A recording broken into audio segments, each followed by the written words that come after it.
আজকে আমি তোমাদের সঙ্গে শেয়ার করব আমার খুব কাছের মানুষের বিয়ে বাড়ির ফুড ব্লগ, যেটা হলো আমার দিদি আর জামাইবাবু।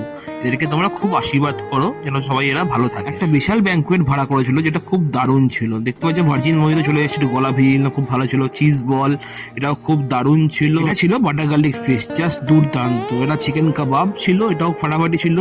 বেবি কর্ন, ফিশ সতে, তারপর ছিল কচুরি আর আলুর দম। উফ, জাস্ট ফাটাফাটি খেতে ছিল। নেক্সট আইটেম দেখতে পাচ্ছ বাটার নান, এটাও জাস্ট দুর্দান্ত ছিল। চানা বটরা হেভি ছিল। ফিশ ফ্রাইটা কি বললি, জাস্ট খেয়ে স্বর্গে চলে গেছিলাম। ভেজ সাদা ভাত, ভেজিটেবল রাইস, চিকেন কষা, পোলাও, ঝাল ঝাল লাল লাল মটন কষা, এটা ফেভারিট ছিল আমার। দেখতে পাচ্ছ ফিশ পাতুরি। আমি একটু ঝাল ঝাল লাল লাল মটন আর পোলাও নিয়ে নিয়েছি, খেয়ে দেখি। খেয়ে জাস্ট আমি উড়ে গেছিলাম, ছিটকে, জাস্ট দুর্দান্ত ছিল।